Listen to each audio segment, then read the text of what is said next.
Hello बच्चों, इस question में हमें मैच करना है लिस्ट 1 को लिस्ट 2 के साथ। लिस्ट 1 में एंड लिस्ट 2 में हमारे पास कुछ रिएक्शंस और उसकी नेम दे रखी हैं एंड हमने करेक्ट ऑर्डर में इन दोनों को मैच करना है।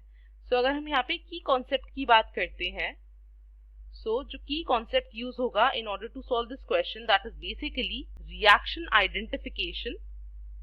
हमें रिएक्शंस को आइडेंटिफाई करना है which is basically based on the reaction mechanism और उसके कौन से रिएजेंट्स वहां पे यूज हो रहे हैं, इसको हम इस्तेमाल करके रिएक्शन को आइडेंटिफाई करेंगे। Let's start with the first part. Part A के अंदर हम यहाँ पे देख सकते हैं हमारे पास क्या दे रखा है, एल्काइल हैलाइड दे रखा है एंड हमारे पास एराइल हैलाइड दे रखा है इन द प्रेजेंस ऑफ Na। ये this is sodium in the presence of, हम यहाँ पे बेसिकली ड्राई ईथर भी लिख सकते हैं। एल्काइल हैलाइड जब एराइल हैलाइड्स के साथ रिएक्ट करते हैं इन the presence of sodium and dry ether, तो हमारे पास क्या आ जाता है, एक एल्काइल अरीन आ जाता है एंड इस रिएक्शन को बेसिकली हम क्या बोलते हैं, Wurtz Fittig reaction. This reaction is Wurtz Fittig reaction, जहां पे एल्काइल हैलाइड और एराइल हैलाइड मिलके in the presence of sodium and dry ether alkyl arene दे देते हैं हमें, दैट इज वुड्स-फिटिक रिएक्शन।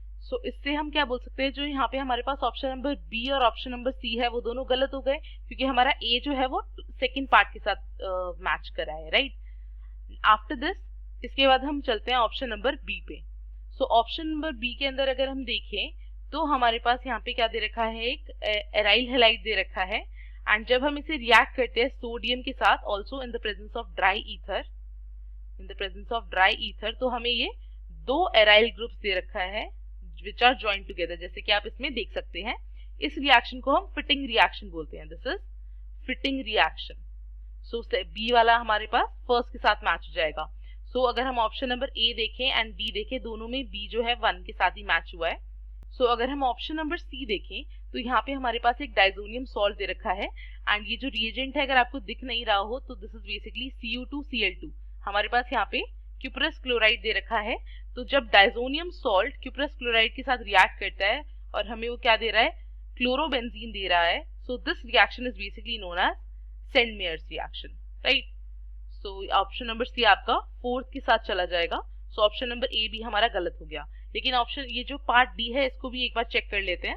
अगर हम पार्ट डी देखें तो यहाँ पे हमारे पास क्या दे रखा है, हमारे पास यहाँ पे एल्काइल क्लोराइड दे रखी है एंड जब हम इसे सोडियम आयोडाइड के साथ रिएक्ट करेंगे एंड यहाँ पे आपका जो रिएजेंट यूज किया जाता है that is basically dry acetone is used as a reagent और हमारे पास यहाँ पे क्या मिल जाता है, हमें एल्काइल आयोडाइड्स इस तरीके से प्रिपेयर किए जाते हैं एंड इस रिएक्शन को हम बेसिकली बोलते हैं फिंकलस्टीन रिएक्शन, राइट। इन सब से हमें ये पता लग गया कि जो ऑप्शन नंबर डी है हमारा that is the correct option, right. हमारा जो डी है वो थर्ड के साथ मैच कर जाएगा। From this we can conclude that therefore option number D is the correct option. I hope you understood. Thank you and all the very best.